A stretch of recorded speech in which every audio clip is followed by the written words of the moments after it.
The Seiko Samurai is probably my favorite entry-level dive watch from Seiko, and I've had one for a few years now, but recently Seiko came out with a new limited edition version that just might be my favorite Samurai yet. Not only does this one finally get a sapphire crystal, but it's also got some pretty incredible green lume on it. Today we're taking a look at a limited edition King Samurai that is part of Seiko's Prospex Black series.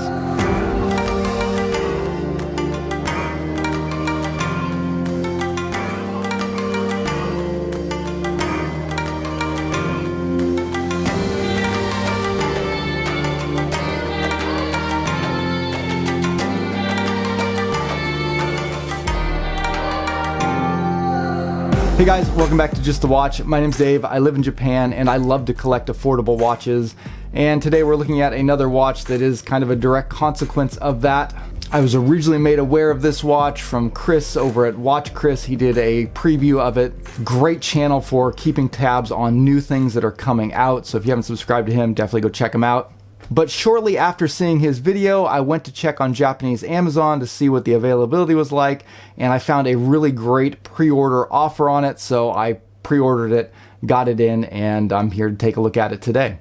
And maybe the thing that jumped out at me the most when I started researching this watch was the fact that Seiko said they developed an entirely new kind of Lume bright for the dial and handset here.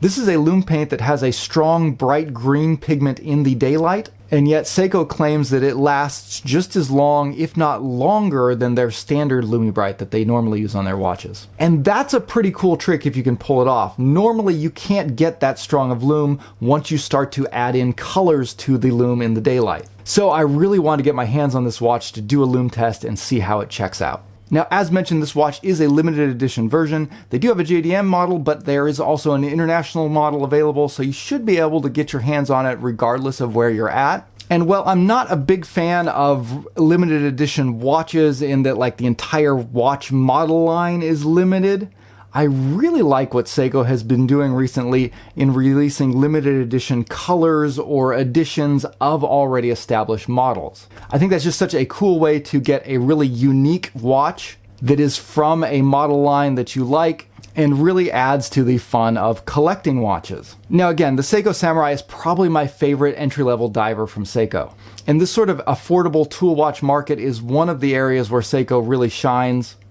They have such a rich history when it comes to dive watches and making rugged, reliable dive watches that are not incredibly expensive. The Seiko Samurai is in that tradition. It is an original design that Seiko kind of came out with initially back in 2004. They took a little bit of a break from producing it, but relaunched a new edition back in 2017, and it has been going strong ever since then. And I've done a full video talking about why I like the Seiko Samurai so much. So if you want to check out my review of the original one, check here, I'll leave a link to it. But today we're going to be focusing primarily on what makes this edition of the Seiko Samurai so special. Not only is this a limited edition Samurai, it is a limited edition King Samurai.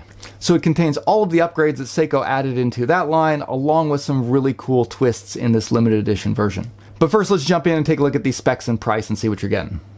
I measured the case at just over 43 millimeters across. You're getting 22 millimeter lugs, about 48.5 millimeters lug to lug. This watch is 13 millimeters tall, but if you include the new added Cyclops, it goes up to about 13.6 millimeters tall. This is a sapphire crystal with a ceramic bezel. You are getting a diver's rated 200 meters of water resistance, and inside is the Seiko 4R35 automatic movement. Now, I picked up the JDM version because I live here in Japan, and the retail price on that is about 78,100 Japanese yen. And at today's exchange rate, that comes to about 575 US dollars. Now, the dollar is very strong against the yen right now, so that's probably not going to hold for too long in the future, but that's what you're looking at right now. If you want to track down the JDM version, look for the SBDY119, or you can try and track down the international version, which is the SRPH97. This is a limited edition colorway from Seiko. However, there are 8,000 pieces being made, and it was just released in June, so if you look for it now, you should be able to find it pretty easily. Now, this watch is actually pretty close to 44 millimeters in diameter, which on paper sounds huge, but it actually wears really well. And this is kind of a specialty of Seiko's. They often make really large watches, but they don't wear like huge watches. And the way they pull off the trick on this one is by giving it a pretty short lug to lug. So this watch has a ton of wrist presence, but it doesn't overhang your wrist, it doesn't look overly huge, and it's still very comfortable. But this watch is not your ordinary Seiko Samurai. There's a ton of differences between this one and the original Seiko Samurai, both because it's part of the upgraded King Samurai line and because it's part of the limited edition Prospex Black series. So let's talk about all of those differences and what I think about them.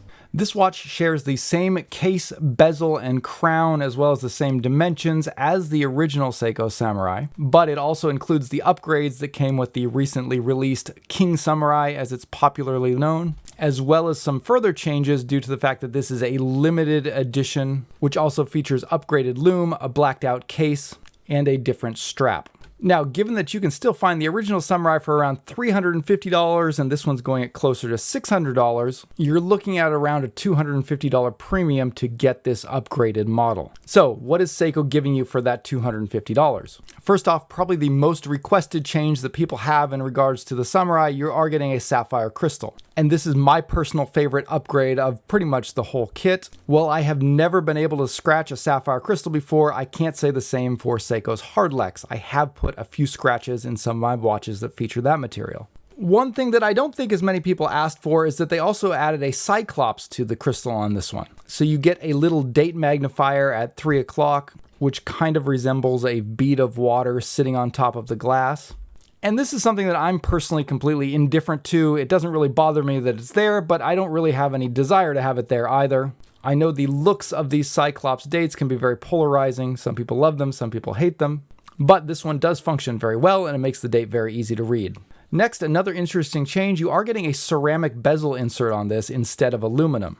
Like sapphire, ceramic is very difficult to scratch, and visually it does have a much more premium look than aluminum. And visually, I think when you add that glossy ceramic bezel and that Cyclops date magnifier, it really gives the watch kind of a more premium luxury look. It definitely feels like Seiko's trying to give this a little bit of the Rolex treatment. And I think it does make the watch look like a more expensive watch, which for better or worse, it is.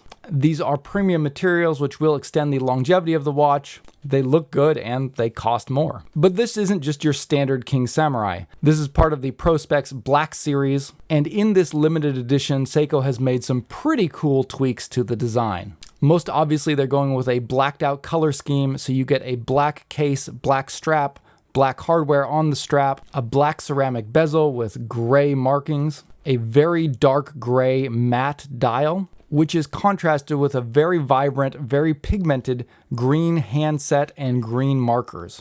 The theme of this watch is really built kind of around the idea of like night vision goggles, so that's why they're going with this black and green color scheme. And it is a highly legible look both in the daylight and in the dark. I'll be doing a full balloon breakdown in just a minute here, but this is a new formulation of Lume Bright, which Seiko has claimed is even brighter than their standard Lume Bright, which is a very impressive claim to make because Seiko's Lume Bright is already well respected as being a very bright lume formulation, and typically pigmented lume formulations like this green color tend to be less bright than like your standard sort of off-white lume colors. In this case, I think that green on black or gray look just looks incredibly cool. It gives off this kind of stealth special ops vibe that I think really perfectly matches the case of the Samurai. This is a very sleek, very cool looking watch. I also really like the silicone strap that they've paired with this one. Compared with the typical Samurai strap you would get, this one is much more low profile, but it's still very supple, very comfortable. And I like pretty much everything about it except for that metal sliding keeper, which Seiko puts on a lot of their watches. For me, these always seem to kind of slide out of place and tend to pinch the skin a little bit when you're first putting it on. It's not so much a deal breaker as a minor annoyance. One final kind of little flourish that I appreciate is the contrasting color of the handset that Seiko has gone with. The metallic portion of the hour hand is done in a glossy black, while the minute hand is done in kind of a brushed, more matte gray color. This also carries through on the second hand, which is black at the base, but then has a gray tip to it. And I really appreciate Seiko's design team kind of thinking through those minor details. Okay, let's move on to the Lume, which was one of the biggest reasons why I wanted to purchase this watch. In their marketing materials, Seiko made the claim that this green Lume actually lasts longer than their standard Lume, which would be a really impressive trick if they pulled it off. For me, one of the key defining aspects of this watch is the Lume that they've gone with. One of the biggest challenges when it comes to Lume on a dive watch is trying to find a formulation that looks good both in the daylight and after dark. Usually, if you want a bright, long-lasting glow, in the daylight the Lume is going to look kind of off-white and a little bit unpleasant. So watchmakers usually have to prioritize one or the other. If they want the indexes and the hands to have a color that looks aesthetically pleasing in the daylight when you're normally going to see it, most of the time that means that the Lume is not going to glow very brightly in the dark nor last very long. But Seiko has come up with a formulation of Lume Bright that has a very interesting kind of cool bright green color in the daylight and glows incredibly brightly in the dark. In fact, this one glows even brighter than the standard Lume Bright that came on my original Seiko Samurai. And I think this is the perfect watch to put this kind of bright green colored Lume on. Kind of the motif that Seiko is shooting for in this is that of night vision goggles. We've kind of become accustomed to associating this green and black color scheme with sort of tactical night operations from the military, and this watch does a great job of evoking that both in the daylight and in the dark. And this results in a color scheme that is always interesting and cool, and I particularly like the transition between daylight and darkness. Normally you kind of have this weird look where the whitish markers on a watch slowly start to turn green as you enter into a darker environment. But in this case, the markers are already green, so when they start to glow green, it's much less noticeable, the difference between the way the watch looks in the dark and in the light. It's a very smooth, non-distracting transition there that just looks incredibly cool. Now, I don't know if you're going to be seeing this formulation of Lume Bright on any of Seiko's other upcoming watches. You need to be a little bit careful how you use this kind of bright green color, but in this limited edition, they have put it to excellent use. Okay, let's try and wrap all this up, and let me give you my final thoughts on this new limited edition Seiko King Samurai Black Series. First off, overall impressions, it looks incredible. That blacked out case, those striking contrasting green markers and hands, the glossy black ceramic bezel, and that really stealthy, cool, low profile strap, all combined to make this look like a very premium, much more expensive watch than your typical Samurai.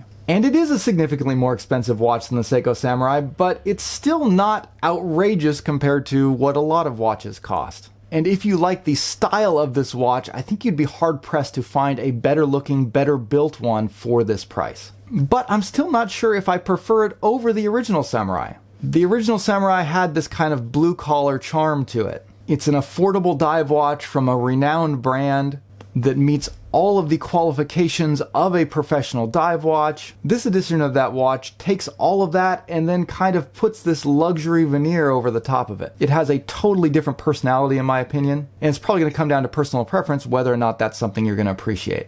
Another thing that I think a lot of people might have reservations about is that while this watch has a ton of upgrades over the original Samurai, it still retains Seiko's basic 4R35 movement. Now, I don't have any problems at all with that movement. It's an incredibly reliable, proven movement that's going to be easy to maintain compared to more expensive movements. But the fact of the matter is, if you're dropping $600 on a dive watch, a lot of other alternatives are going to give you a better movement than the 4R35. Seiko bezels are kind of weird. They have a very unique action to it that in my opinion is kind of a combination between a friction bezel and a unidirectional locking bezel.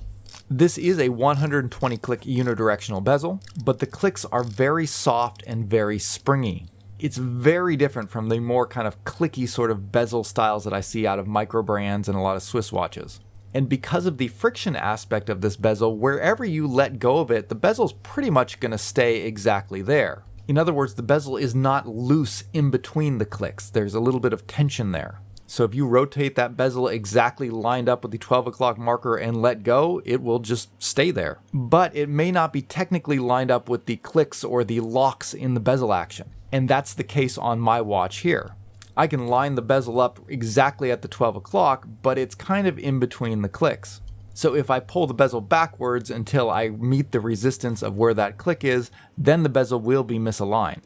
But why would I do that? Again, if I drop the bezel right at exactly 12 o'clock, it'll just stay there. And this is different from bezels that have a different action that's more clicky, where the in-between clicks is a little bit looser, or where the bezel has a tendency to sort of lock back to where the clicks are. So I fault Seiko a lot less in this area because of the kind of unique bezel action that they have on their watches. But again, that's kind of a controversial opinion, and I think a lot of people will still be annoyed with this, but to me it really doesn't matter at all. Alignment aside, the bezel functions very well. It's very easy to grip and get a hold of. You can turn it easily. There's a lot of great kind of gripping and knurling around the edge of it, and it has a very solid feel to it as well. But if you've never had a Seiko dive watch, this might be something that's going to take a little bit of getting used to.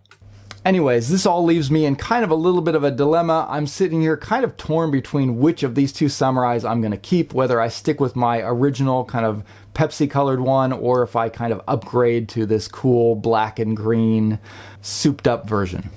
Help me out a bit, drop me a comment down below, let me know which of these two watches you think I should keep.